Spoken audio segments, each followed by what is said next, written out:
Claves de la semana. Seguimiento de noticias internacionales elaborado por CESCI. Comenzamos este primer boletín del año 2023 analizando la situación meteorológica internacional y sus repercusiones. En las 2 últimas semanas, las temperaturas en buena parte de los países europeos han registrado máximos históricos. Desde el inicio de la serie en 1879, nunca antes se habían superado en estas fechas los 25 grados en el norte de España o los 19 grados en Polonia. Las temperaturas han alcanzado niveles récord en al menos 10 países. Los meteorólogos estiman una desviación entre 10 y 15 grados respecto a la media de los años anteriores. Según la perspectiva energética, estas condiciones han alejado la posibilidad de que se materialicen los peores escenarios, que apuntaban a una escasez de gas en los próximos meses. La temporada invernal más cálida de lo previsto se ha traducido en una caída del consumo de hidrocarburos respecto a los ejercicios anteriores. Como consecuencia de ello, el nivel de capacidad de los almacenes de gas continúa siendo muy elevado, por encima del 80% según los datos de Gas Infrastructure Europe, la asociación que incluye a los principales operadores del sector. El menor consumo ha provocado además una sustancial caída de la cotización del gas referenciado en Europa, el DAX TFF. En este momento, los futuros del gas se sitúan en torno a los 65 euros el megavatio hora, muy lejos de los máximos registrados en agosto, cuando se alcanzaron los 345 euros el megavatio hora. Nos vamos a Latinoamérica y nos detenemos en Brasil, donde el presidente Da Silva ha tenido un convulso inicio de mandato desde que tomó posesión del cargo el pasado 1 de enero, arropado por más de 300.000 personas. En su discurso de investidura, el líder del Partido de los Trabajadores fue muy crítico con el expresidente Bolsonaro, cuyo mandato calificó de desastroso, tras acusarle de haber esquilmado los recursos del país.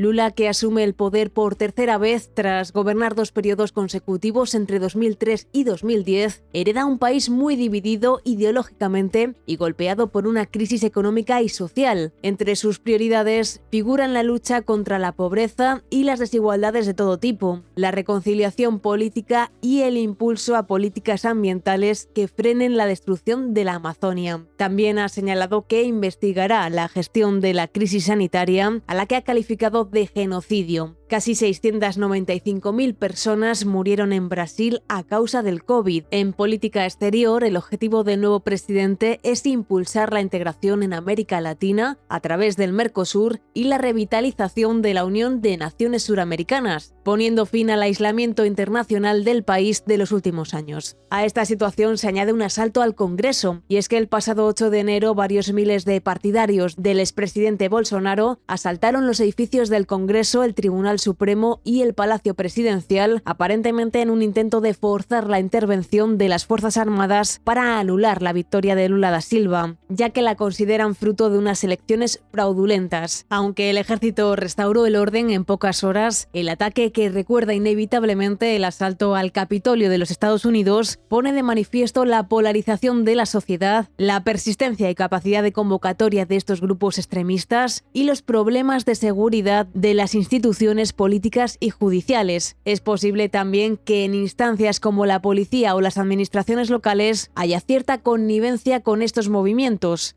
Los repetidos ataques de Bolsonaro contra las elecciones y las instituciones del Estado han generado un ambiente de desconfianza propicio para estos ataques antidemocráticos, aunque no los haya instigado directamente. Abordamos ahora la situación de Asia con el deterioro de los indicadores de China y la mejora de las perspectivas. El pasado 2 de enero, el presidente Xi Jinping anunció que estimaban que el PIB de China había crecido al menos un 4,4% en 2022. La cifra, aunque lejos del objetivo oficial del 5,5%, ha sorprendido a los analistas, que esperaban casi un punto porcentual menos, especialmente a la luz del fuerte deterioro de los indicadores adelantados en los últimos meses. En efecto, el PMI oficial de China cayó bruscamente en diciembre hasta 47, la peor cifra en casi 3 años desde la pandemia, en medio del explosivo aumento de las infecciones por COVID-19 tras la abrupta reapertura en las principales ciudades. La ola de contagios, unida a los problemas del mercado inmobiliario, ha supuesto un freno enorme el último trimestre. Sin embargo, de cara al futuro y gracias a la rápida reapertura del país, empiezan a revisarse al alza las previsiones de crecimiento, sobre todo a partir del segundo trimestre de 2023, una vez que se supere definitivamente la actual ola de contagios. Así pues, algunos analistas empiezan a pronosticar un crecimiento por encima del 5% para el año 2023. Nos vamos hasta Rusia, donde Moscú ha prohibido la venta de petróleo a los países que limiten el precio. El Kremlin ha respondido así a la decisión de imponer un tope de $60 por barril, impidiendo la exportación de petróleo y productos derivados a aquellos países de la Unión Europea o del G7 que la apliquen. La medida entrará en vigor el próximo mes de febrero y estará vigente al menos 5 meses. Fuentes rusas afirman que el tope al precio del crudo no les va a afectar, algo que efectivamente es cierto, puesto que en estos momentos el petróleo de los Urales se cotiza por debajo del umbral de los $60, por lo que los intercambios comerciales continuarán independientemente de las medidas acordadas. No obstante, Moscú ha señalado que están dispuestos a reducir las extracciones entre 500.000 y 700.000 barriles diarios, entre un 5 y un 6% de su producción total, con el objetivo de volver a elevar los precios del crudo, lo que podría agravar el déficit de las cuentas públicas. Lo cierto es que la economía rusa ha mostrado más resistencia de lo previsto frente a las sanciones, con una contracción esperada del PIB de entre 3 y 4% en 2022 frente al 8 o 10% que se estimaba en el mes de abril. Las medidas tomadas por el gobierno ruso y el Banco Central han ayudado a mitigar el impacto de las sanciones occidentales a corto plazo, pero no servirán para paliar su efecto en el largo. Los ingresos por hidrocarburos han caído un 20% desde octubre y la producción industrial también ha descendido, debido a su dependencia de las importaciones de insumos internacionales, lo que hace que el sector industrial se enfrente a un más que posible retroceso tecnológico. La espantada de las empresas extranjeras que se produjo a comienzos de año ha hundido la inversión extranjera directa, mientras que la inversión pública se centra en financiar la guerra. Como resultado, Rusia se encuentra al inicio de una nueva década perdida, como lo fue la de los años 90 con el colapso de la URSS. Y llegamos hasta África, donde Egipto atraviesa ciertas turbulencias económicas tras el comunicado del Banco Central del país que anunciaba la eliminación del requisito impuesto a los bancos de aceptar únicamente el uso de créditos documentarios en las operaciones de importación. Una medida que tomaron las autoridades el pasado febrero para frenar la salida de divisas. Aunque el PIB registró un crecimiento razonablemente bueno en 2022, por encima del 4%, las autoridades egipcias se enfrentan a una aguda fuga de capitales como consecuencia del cambio en las condiciones del mercado. Las constantes subidas de tipos de interés adoptadas por la Reserva Federal de Estados Unidos y en menor medida por el Banco Central Europeo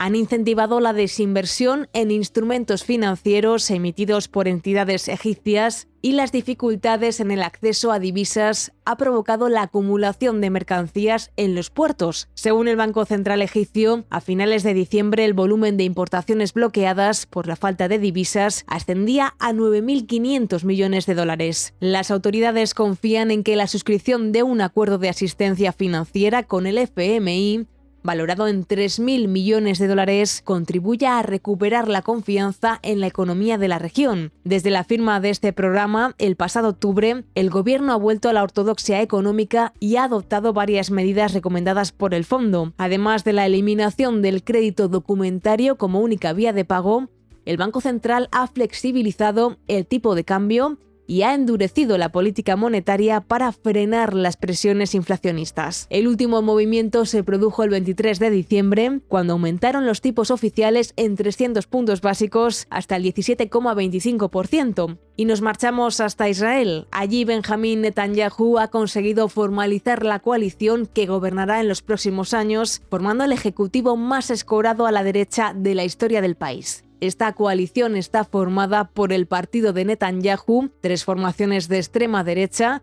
y 2 partidos religiosos ultraortodoxos. En total representan 64 de los 120 escaños del Parlamento. Será la 6ª legislatura del mandatario conocido popularmente como Bibi, el dirigente que ha ostentado durante más tiempo la jefatura del Estado, en la que lleva ya 15 años. El pacto entre los distintos socios otorga la cartera de Economía a Bezalel Smotrich, líder de sionismo religioso, defensor de adoptar una novedosa gestión económica sustentada en la Biblia. Por su parte, Itamar Ben-Gavir, el líder del partido Poder Judío, que eclipsó la campaña electoral con su discurso ultranacionalista y racista, estará al frente de la seguridad nacional. Ben-Gavir ha sido imputado medio centenar de veces y condenado en 8 ocasiones por diversos delitos, como incitación al odio y apoyo a una organización terrorista, y ahora tendrá las competencias sobre la Policía de Fronteras desplegada en Cisjordania. Atendiendo a la composición del nuevo gobierno, se teme que las relaciones entre Israel y Palestina se deterioren aún más, lo que eleva el riesgo de que se reactive el enfrentamiento armado. Los movimientos del nuevo gobierno, desde la toma de posesión a finales de diciembre, refuerzan este escenario. Tan solo unos días después de la investidura,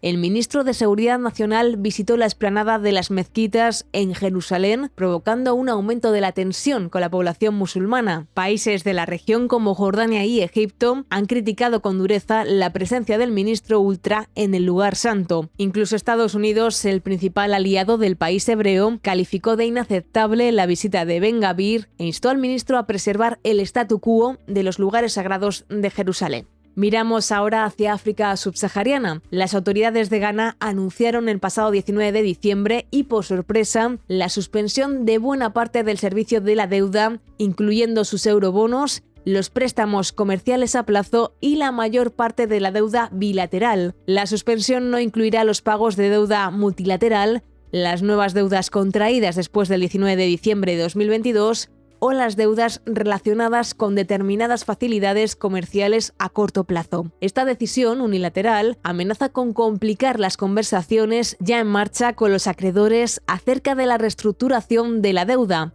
tal y como exigía el acuerdo con el FMI al que se llegó pocas semanas antes. En efecto, los avances en la renegociación de la deuda son condición sine qua non para la aprobación final del rescate de 3.000 millones de dólares. Según el ministro de Finanzas, Ken Ofori-Atta, la suspensión era necesaria para evitar un mayor deterioro de la situación fiscal del país. Se calcula que entre un 70% y un 100% de los ingresos fiscales se están dirigiendo al servicio de la deuda. Esta decisión ha puesto al ministro de nuevo en el punto de mira tras superar una moción de censura derivada de su gestión de la crisis. Después de esta noticia, algunas agencias de calificación crediticia empeoraron el rating de la deuda externa de Ghana. Standard & Poor's colocó al país en la categoría de default selectivo, alertando además de las bajas reservas, la volatilidad del tipo de cambio, la elevada inflación y la debilitada economía. El rapidísimo deterioro económico de Ghana en los últimos años, desatado por el abandono de la disciplina fiscal y acompañado por el impacto de la pandemia, amenaza con sacudir la paz social de uno de los países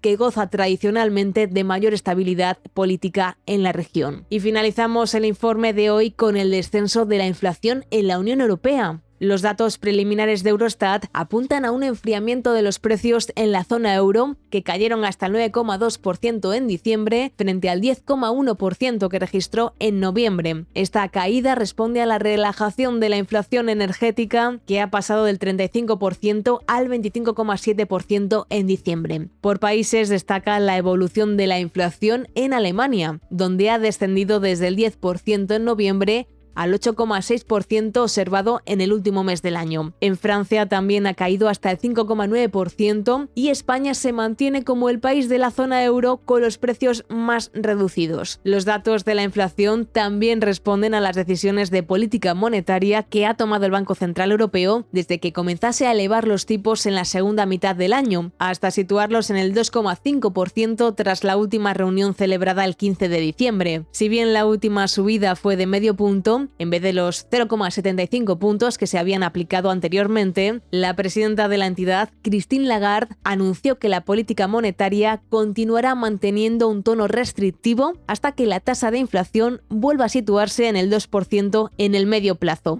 Los mercados anticipan que los tipos podrían situarse en el 3,5% a mediados de 2023, con el evidente impacto económico que ello supondría.